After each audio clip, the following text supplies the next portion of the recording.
Hey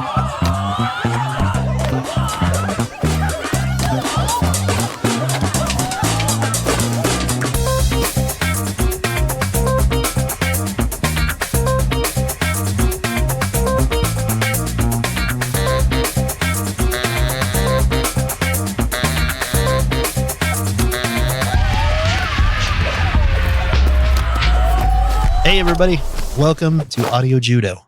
Welcome back again to our several listeners. Excited that you join us today. Hopefully this is a interesting, thought-provoking episode. Or hopefully you'll hate it enough to write in to us about it. And again, like I said a couple weeks ago, tell us how much we suck. Yes, you're welcome to do that, please. A couple people have done that, but not on the official Audio Judo. Just like they've passed you notes. Yeah, it's just separate, hey man, like a here, can private, you take this? just a private text. Like, you blow. Like, thanks. Thanks, I You appreciate blow. that. You appreciate. That's nice of people. We do appreciate it when you tell us that we blow. Right? But we are back for another round. Today is about... Oh, go ahead, Kyle. You take it. Yeah, I get to pick this one. Yeah, you did. This week we're going to be talking about the album Lamplit Prose by the band Dirty Projectors. And I think I mentioned this last time we said this, but I do have to bring this up. Both Matthew and I professionally work with video projectors. I was not searching for a new method to clean those projectors when I found this band. I promise I was not. This was before I started doing this professionally a few years ago now. And next week's episode, we will be focusing on the band Fairly Decent Softball Players. Ironically enough, I don't know. I wasn't searching for it. Oh, okay. But I came across it, and that's what we do. Oh, okay. That's nice. Anyway, go ahead, Kyle. So I don't really know where to begin with these guys. So Dirty Projectors, mostly a guy named David Longstreth. He has kind of an interesting past. He actually went to Yale to study music in late 90s, early 2000s sometime. Into his first semester, he... Sorry, that's really distracting. That motorcycle's going like 150. So into his first semester, he found himself spending all this time in his dorm room just making music, and he really didn't have anybody to play it for. He was making music basically for himself. He was skipping classes and things, and he eventually dropped out of Yale, moved to Portland with his brother, and started to make music and released his first album, his first real project in 2002, and that kind of started him down a much different path than I think he would have taken otherwise. But shortly after that, in 2003, he went back to Yale and decided to finish up his degree. But while he was there, he started making music with some other people, and they started to go under the name Dirty Projectors. He doesn't remember where it came from. He was asked in an interview, and I think in a Reddit AMA, where did the name come from? What inspired you to name the band that? He honestly doesn't remember. I don't really know how to describe their sound. It's changed and evolved a lot. They have 8 studio albums, including Lamplit Prose, which is their newest one. They came out in 2018. It's obviously changed a lot. The band has changed a lot. Almost every album has a different lineup, and every album has so many.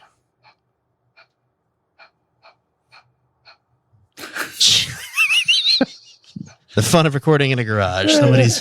Somebody's pissed off Pomeranian is barking at us somewhere. So anyways, he, the lineup has changed a lot over the years.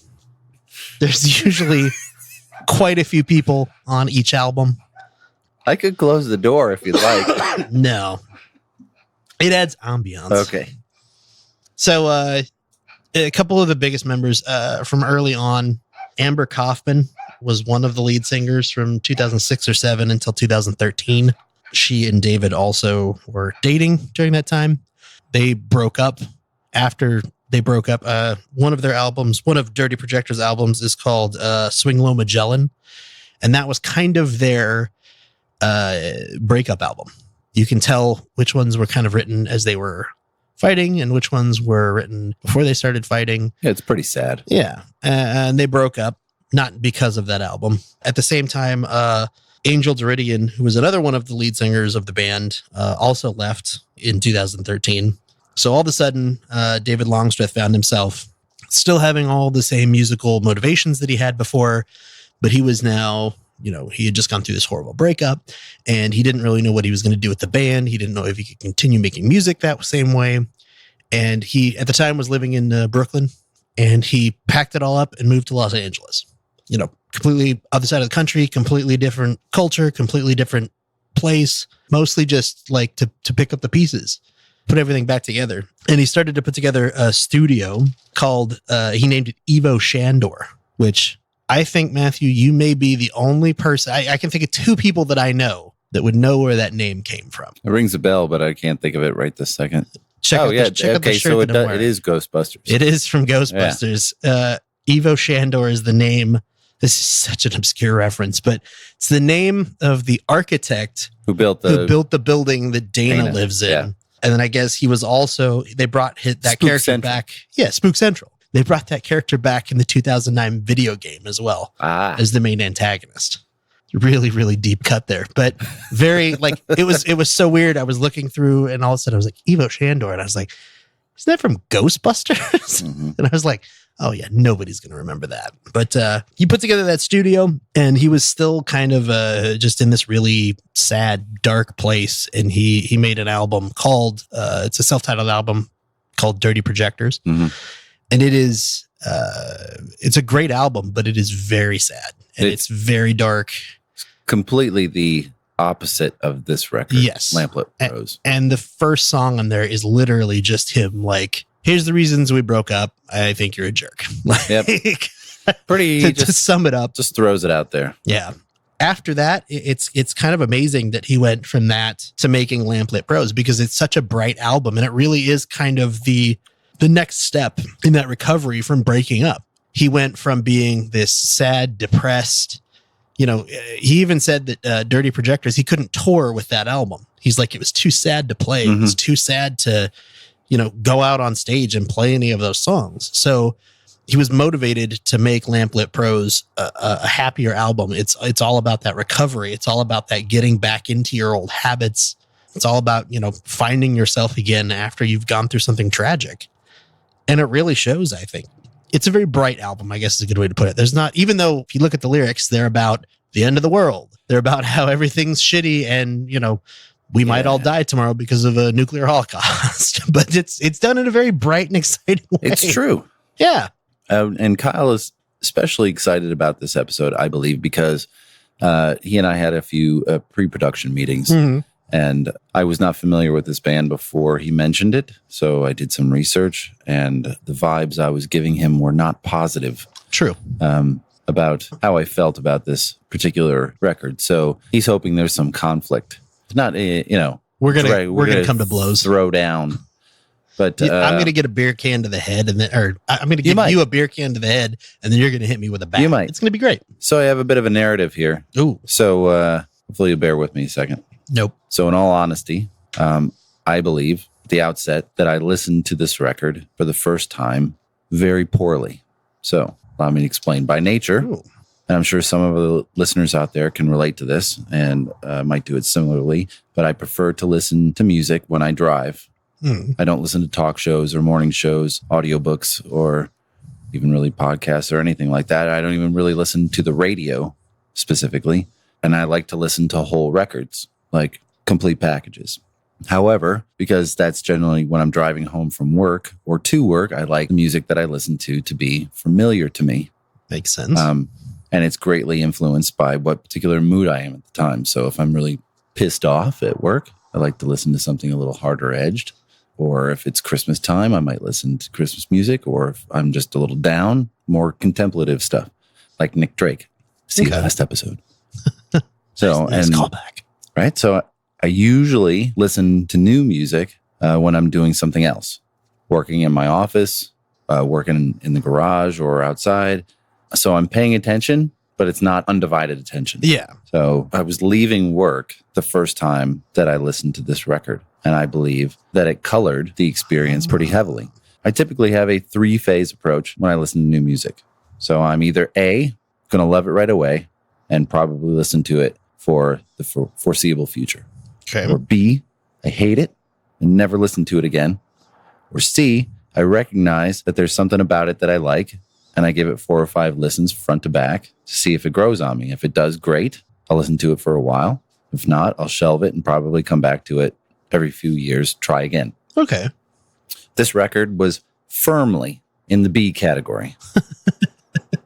My first initial gut reaction during the first song was stylistically, he is all over the freaking map. Yeah. And I think it suffered a little bit from that. So I have my first notes when I first listened to it. So separate. These are my first notes. Ooh. Disassociated, disjointed, inaccessible. Ooh. However, underneath all the production shit are these really great melodies.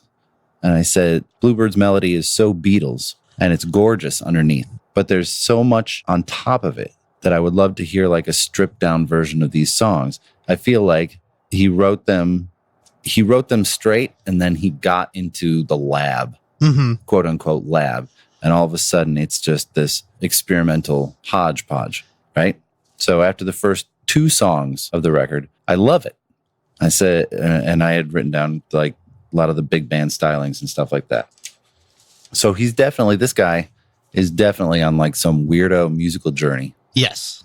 And it's going to take a magical ticket to join him because it's so weird. And I'm very conflicted when I listen to it. I'm very conflicted because part of me loves it, or at least wants to love it real bad.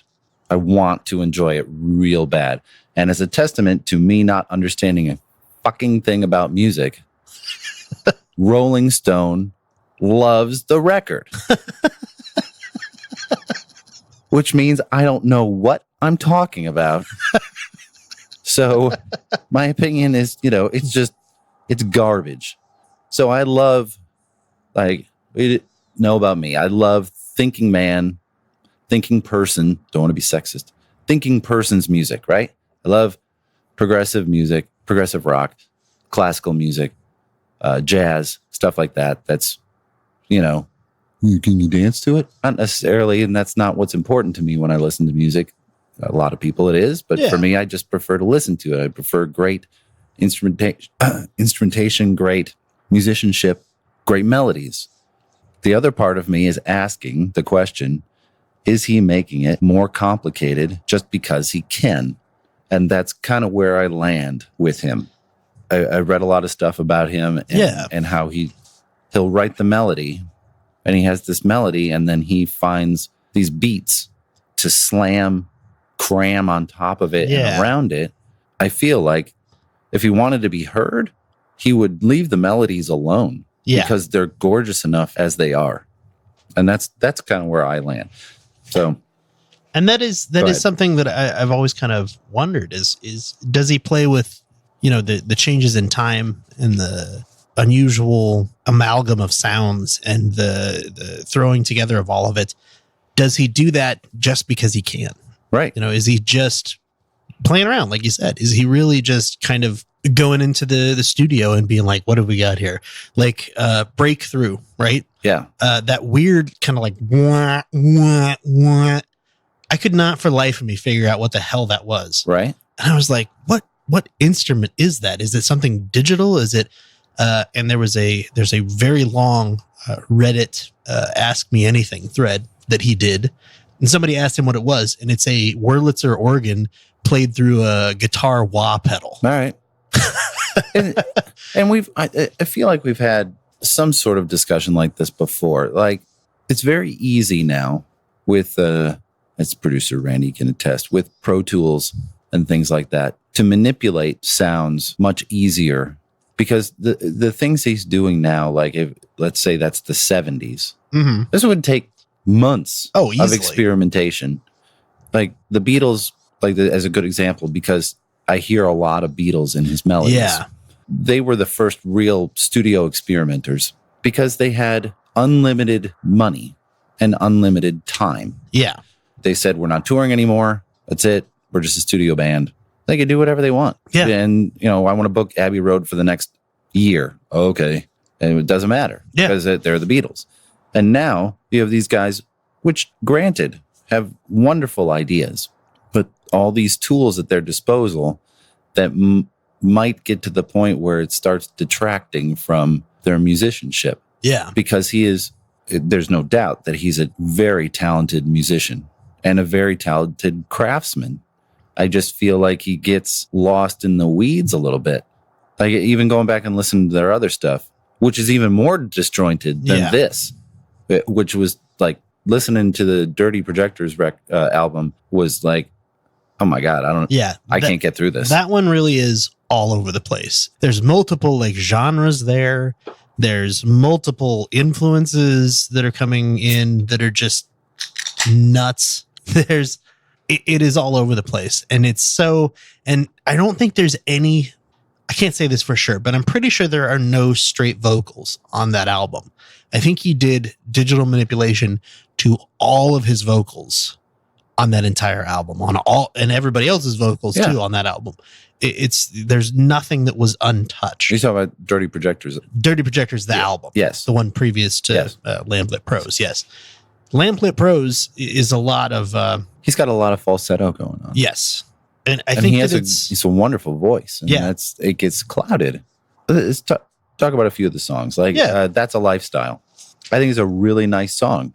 To me, when I listen to it, it has like this Jason Mrazzi vibe. If Jason Mraz ever decided to make an overtly political song. Yes. Because that song, like I read an article that Longstreth had this to say about it. He said, I think all music has a political dimension inherently. Oftentimes, though, it just doesn't occur to a songwriter to write it out explicitly. Yeah. And I'm not sure how much of that I agree with, but I get what he's driving at. I get it. Yeah. But it's a really good song.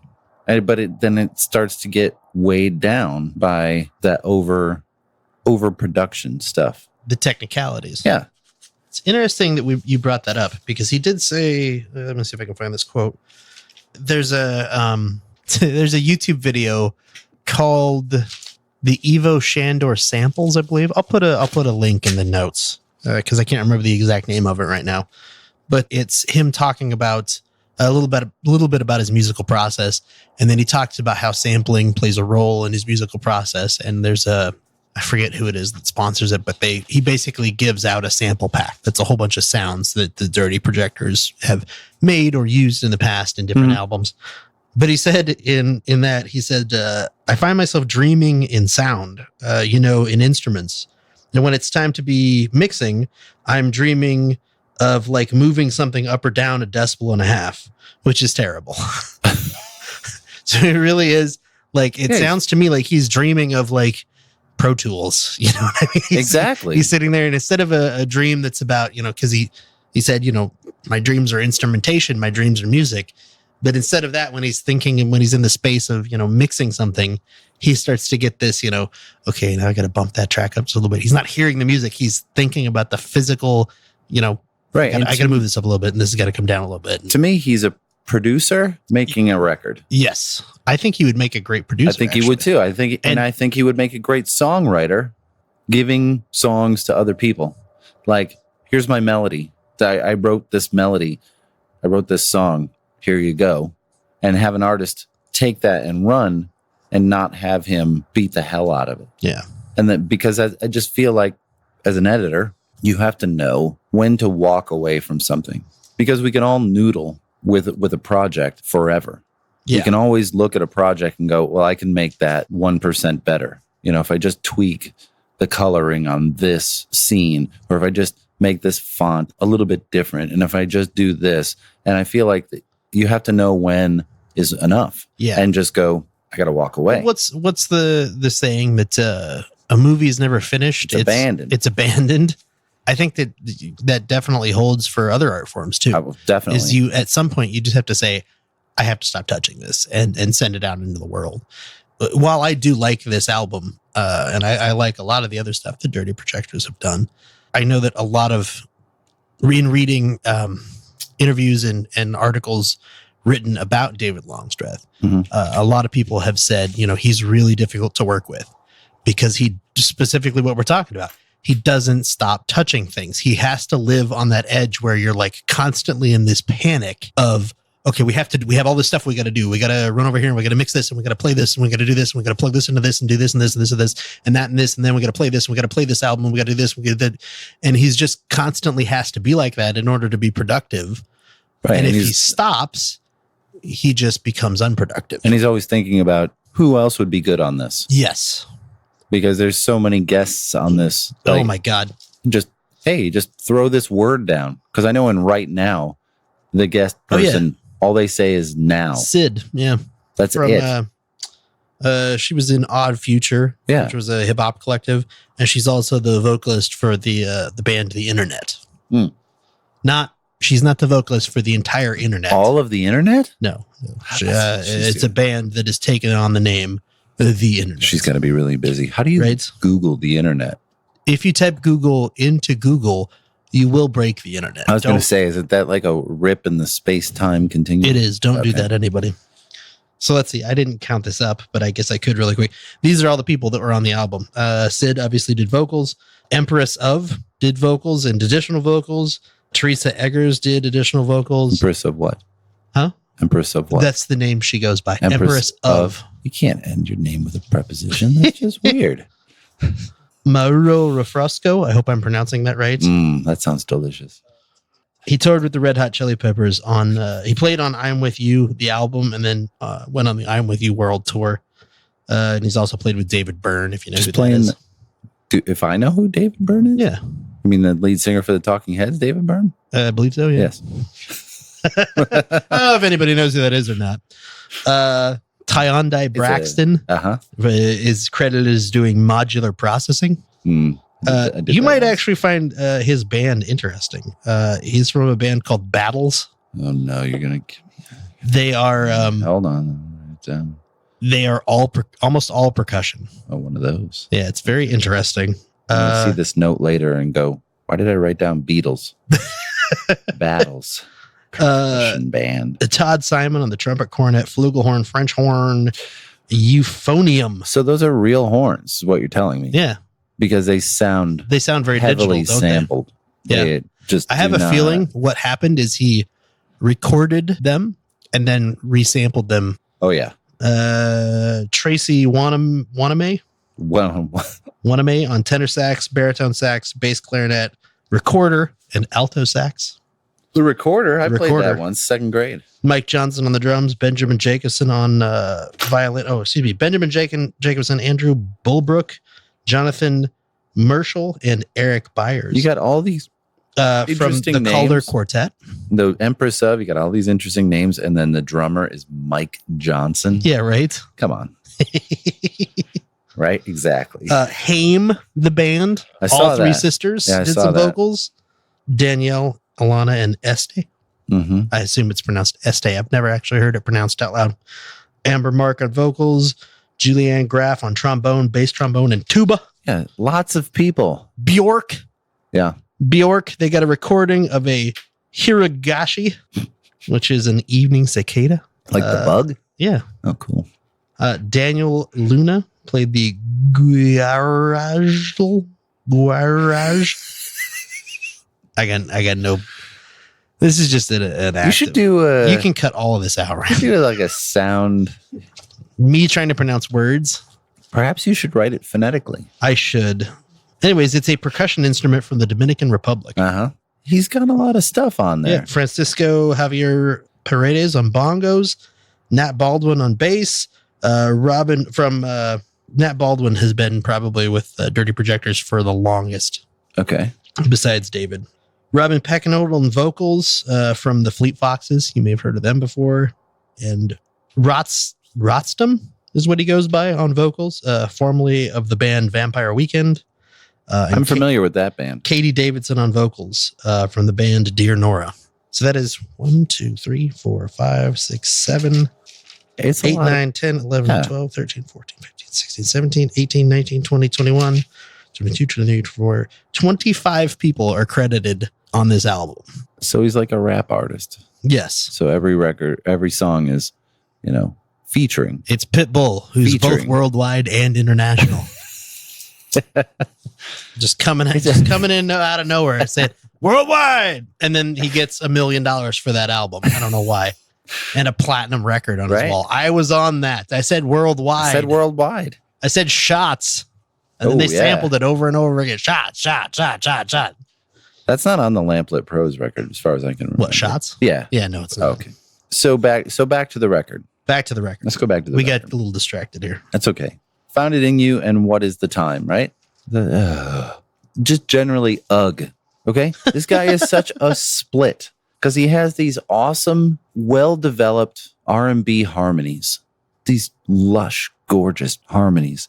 And then he's got this frenetic, spastic song around it. Just surrounding this melody. And it's so frustrating. And then I'd listen to it one time and I'm like, damn it, this pisses me off. And then I listened to it a second time and I'm like, I absolutely love this song. And I can't figure it out, right?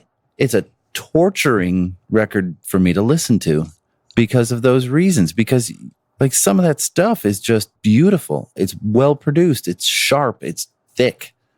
And then he's got like all the way around it. And I'm like, what is that? Why are you doing that? There's a track by track breakdown. I forget what website it's on, but it was written and interviewed by Randall Colburn. It's a pretty long quote about I Found It in You. But he said that all the songs are personal, but this one is totally personal. This came out of a summer when I was working with Solange on her record, and I was in this place of just like making tons of beats. I was trying to make 4 beats a day, and this beat is from that. I love the speed of it, but I had kind of forgotten about it. When I found it again, I kind of just freestyled out some of the melodies and threw down some organ and guitar, and that's pretty much it. There aren't too many elements to the song, but to me, it feels really complete, and it goes there pretty fast. Like, just tell me that, like, someone that gifted that can just write melodies. Yeah.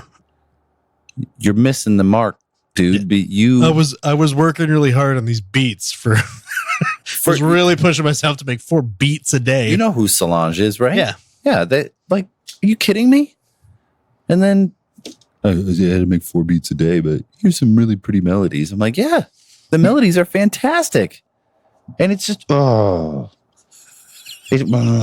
it's frustrating. So my favorite song on there is You're the One. Ooh. What a great song. Because it is unencumbered by all that other stuff. He did leave it stripped down, mostly. What's funny is I actually wrote down that I feel like this is a song that probably would have been pre-Swing Low Magellan. So, yeah. So like it really had that same kind of feeling, like their older work. Yeah. Yes. After listening to all the other records, which was a slog. Some of the older stuff is more experimental. That song was so good. And it's a pretty well-developed song that doesn't need any of that other stuff. So you saw Rolling Stone. Yeah. Rolling Stone called it prog pop. Yes. Well, that was the name for it. Art indie. That's what I would like to call it. And we called Rolling Stone hot garbage. Hot garbage. Well, was what we called them. Our last episode. I still believe. No offense to Rolling Stone. Well, I still believe Rolling Stone is hot garbage. But I'm totally missing the mark here. I don't get it. Why do they love everything that I hate? And why do they hate everything that I love? Why does this happen? I'm not sure if they actually loved this or not. There's a website that they sort of gather together reviews from all these different websites, right? And I can't for the life of me think of it off the top of my head, but maybe I'll put it in the show notes if I remember it later. Anyways, for this album, their average rating, I believe, was like 80% or 80 out of 100. It's pretty good. Yeah, it is pretty good. But the bottom of the websites that had rated it was actually Rolling Stone. They gave it like a 68, I want to say. How do you reconcile that with the review? I don't know. So I read a bunch of reviews, not just Rolling Stone, about this. And I read it described as exhausting, which is pretty accurate. Yes. Peppy. I don't quite get that. Come on. I feel energy is pretty peppy. Put a question mark there next to peppy. Peppy, question mark. And then unique, which as far as I've known, for the past 30 years, was always a code word that I used with my friends for garbage. Well, that certainly is unique. Or that move, and that's so. As soon as I read that, I'm like, oh, it's a piece of shit. And then I read in multiple places that someone keeps referring to This Is Energy as reimagined Michael Jackson. Yeah, I don't know where that quote came from. That's exactly my look, producer Randy. That's the same look I made when I read it. A furrowed eyebrow, if you will. Yeah, I don't agree with that at all. And that quote has showed up in several places with no credit to whoever said it originally. Okay, so it's kind of funky. After listening to it every night for the past 7 years, I would say that's not Michael Jackson. Wait, reimagined Michael Jackson. Do you listen to Michael Jackson before you go to bed every night? Is that every night? Huh, that's every interesting. Night. It's like a lullaby to me. Oh, all right. But let's see what else. There's some great stuff. Like there's some big band kind of stylings. Yes. Some jazzy ballad, like slow jazz. And I don't remember the name of that song, unfortunately. It's towards the end. I Want to Feel It All. I believe that. Yes, that is correct. And again, like, wait, how does that fit in with Breakthrough or what? Right Now, is that the first song? Like that's okay. So again, I told you, it colored my experience. So leaving work, the first thing I hear is that first song. Right Now. Right. And going, what the hell is Kyle thinking? Right? He's just trying to piss me off now. Now I'm just mad. There were a couple other albums I had in the running for this that I was like, I know these will just piss Matthew off. And this one, I specifically picked this album because I knew whether you ended up being like, I love this album, or whether you were like, I fucking hate this album, we could at least have a good discussion about it. Because it is, you cannot deny that there's some artistry there. And there's some talent there, whether it's applied in the best way, or whether it's, it could be a very different sound. Right. And you have to ask me how I feel about this record, and it's going to be different every single time. It's awesome. It's going to be one of those records that, what do you think of Lamplit Pros? Get the hell out of here. Piece of shit. Well, what do you think about Lamplit Pros today? Oh, I love it. It's so wonderful. I'm like, I don't know what I'm thinking about it. So I did plenty of show prep. I listened to it a bunch of times. And then a few hours ago, I'm like, all right, I'm going to go up to my office. I'm going to listen to it one more time and do my show prep and make sure that I'm prepared for this. And I listened to it again, and I'm just sitting in there going, I hate it.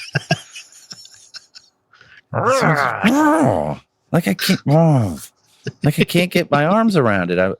You and I had the talk, you don't have to like everything. Like, trust me, I don't. Like, if anybody knows me and has worked with me or played softball, whatever, I don't like everything. In fact, I dislike most things. So it's not that big of a stretch for me to go, I hate this. Sucks. But it doesn't suck. I'm actually like, this to me is the happiest possible outcome for this. Because like I said, I was excited when you were like, I really don't like this album, just because it's like, good, that's great, because it'll give us something to talk about, because we're not both just going to be like, yeah, it's okay. I like it. Yeah, it's not bad. I like it. But I actually like this outcome even better, because you don't know how you feel about it. That's so great. I don't know. I wrote it somewhere. I wrote it in my notes somewhere, that exact thing, that it's just like, I don't know what I feel about it. And then I went back and wrote later, I love it. So what the hell's going on? There it is. I love it. Right in my notes. And then earlier, I don't get it in my notes. I guess it's good then. It's good music if it makes me think. Yeah. About whatever. I do think we got to mention, because we've brought it up a couple of times, but we haven't really talked about Breakthrough, which I think is intended to be the hit, the radio play song on this album.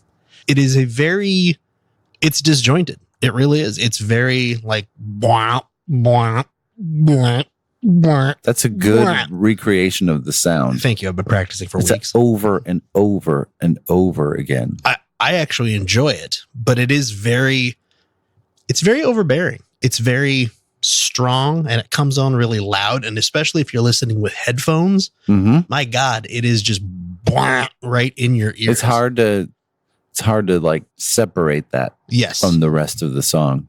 But it's so prevalent. I have actually heard that track on the radio. Really? It was on Alt Nation. Alt Nation, yeah. Yeah, what a surprise. It has gotten some radio play at some point. Well, that's good. Maybe he's selling records. I hope so. But maybe you should just write some songs, dude.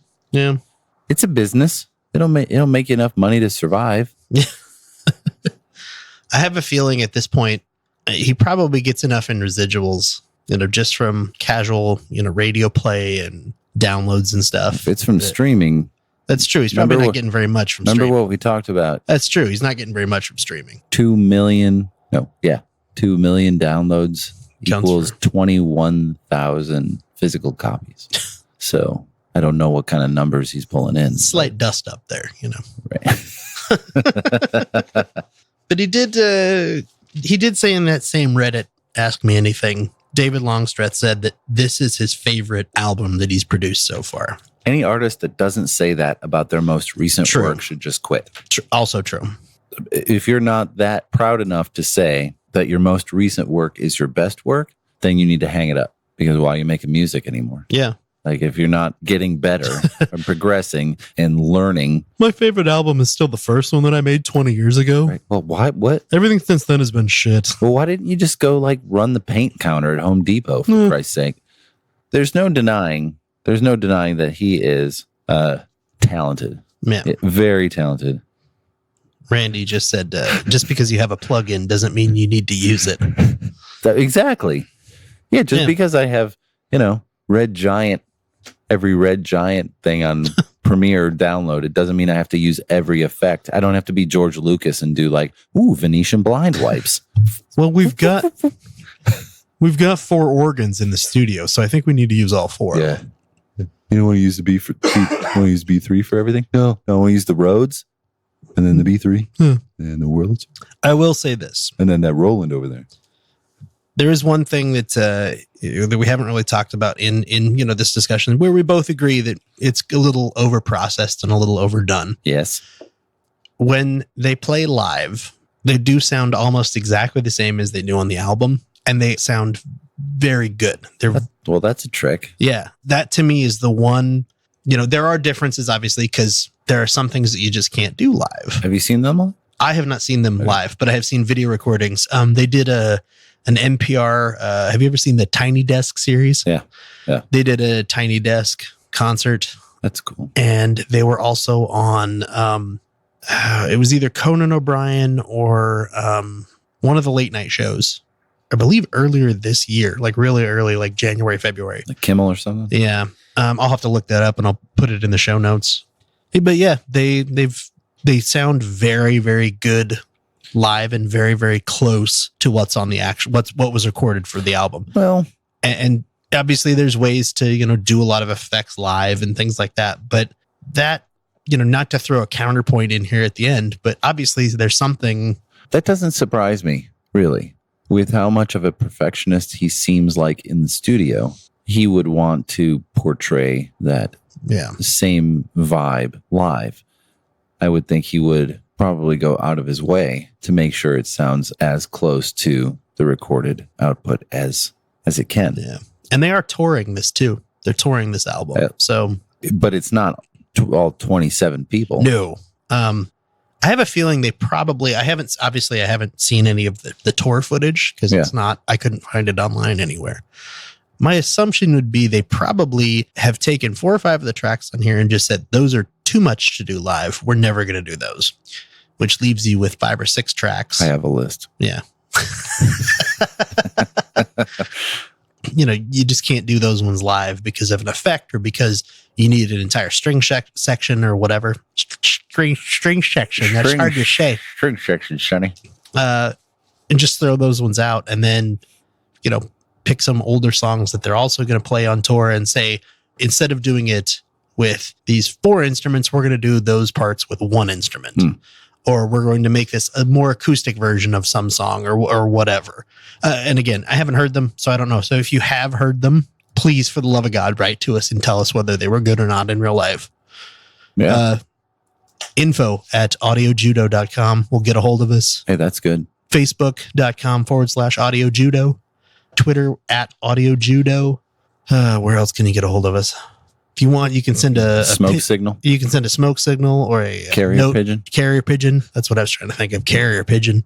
Pony Express. Ooh, that'd be cool. Right. That was a spirited debate. Yeah, that's. I enjoy being conflicted about this kind of stuff.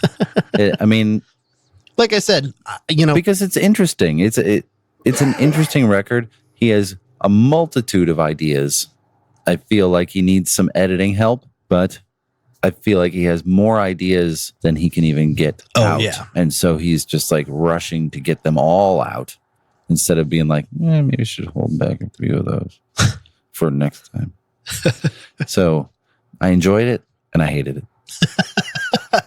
That's kind of where I land. And I mostly enjoyed it. So that's that. There you go. Couple of things here. I'd like to say rest in peace to Rick Ocasek of the Cars and also Eddie Money, 2 legends that we lost recently. Yes. That's gonna happen a lot more now. Yeah. As Rick Ocasek was 75. I don't get that. I don't understand how that happened. Yeah, 75. But he was 70. 75. Wow. Yeah. I looked it up and I'm like, no way. That's nuts. That feels so young. Not to me, it does. It's rapidly approaching. I guess let me rephrase that. No, Eddie Money was 70. Oh, that was it. And Rick Ocasek was 75. So I got 2 things I got to say about that. Yeah. So one of them is more factual and one of them is kind of embarrassing. This sounds fascinating. Yeah. The factual side of things, when Rick Ocasek passed away, I remember reading that same thing and being like, that feels very young at first, because I was like, he was only 75. Oh my 75. God. I know people that are living to 90 healthy now, and 100's pretty close by here. Yeah. If you're, under the right health circumstances. And then I got thinking about it probably from the same perspective you're thinking of it and being like, well, wait a minute. If he was making music in the 80s, he would have been in his 40s. When the first couple of Cars records came out, that would have been 78, 79. Okay. So that's 40 years ago. Yeah. So he would have been 35. So he was my age. Yeah. When the first Cars album. Yeah, it was a long slog before he got any sort of notoriety. Yeah. It took a while. Yeah. And Eddie Money he was a cop before he was a musician in New York. Yeah. And then moved to LA to become a musician. That's nuts. And he was 70. So, but his hits, hits, 2 Tickets to Paradise. Yeah. That was 81, 82. That was 38 years ago. So he was also 32, 33, somewhere in there. Yeah. But it's sad. Yeah. That's gonna keep happening. So now I got to tell you my embarrassing Rick Ocasek story. Yeah, part 2. So the first time I heard, obviously I had heard the Cars before, but I was young enough that I had never associated them with a person, right? And the first time that I realized that the lead singer was Rick Ocasek, and I'm pronouncing that very carefully because you'll hear why here in a minute. Okay. Was actually because of a Canadian comedy band called Corky and the Juice Pigs. Producer Randy just lit up and knows exactly what I'm about to talk about. They were on Mad TV a few times in the early 90s, and they did a song called The Only Gay Eskimo. And I'll throw that in the show notes as well. Pending this makes it into the episode, I'll throw that in the show notes. Oh, it's making it. Part of their whole shtick was that they would do their songs in the styles of other musicians. So like they have a song called Remember, but it's R-E-M-ber. And they do it in the style of R.E.M. and it's very funny. But there's a part in The Only Gay Eskimo that they did on Mad TV where they start singing like The Pretenders, and they do like a part where it's like The Pretenders, and then the lead singer says, like Rick Ocasek from the Cars. And then they do it like the Cars. When I heard that, I would swear up and down that his name was Rickle Kasich. Rickle Kasich. So for years, Rickle. people would be like, have you ever heard of the Cars? Oh yeah, Rickle Kasich from the Cars. What are you saying, Rickle? And I said it, I don't know how many times. Oh yeah, Rickle Kasich. Yeah. Rickle Kasich. Rickle Kasich. And it did not. When I figured this out 4 or 5 years ago, I felt like the stupidest person in the history of mankind. You mean Rico? You mean Rico Kasich? Rico? Yes. Rico? Rickle? Good old Rico. Rico and Rickle? Rickle. What kind of a name is Rickle? How did I not realize that? But for years, I would be like, oh yeah, Rickle Kasich from the Cars. Rickle Kasich. But nobody ever called you on it. That's true. And I always because you had never met me yet. I think it's because I did it fast enough. Rickle Kasich from the Cars. Now, if we had met and you had said that, I'd be like, what? Did you just call him Rickle? Rickle, very common name. It's Rick. Rickle. Rick, just R-I-C, Rick. It's not even a K. It's just Rick. Rick. Real short. So that's terse. Rick. There you go. I'm very embarrassed by that still to this day. Don't be embarrassed. It's fine. It's fine. The Rickle Kasich's family doesn't care at this point.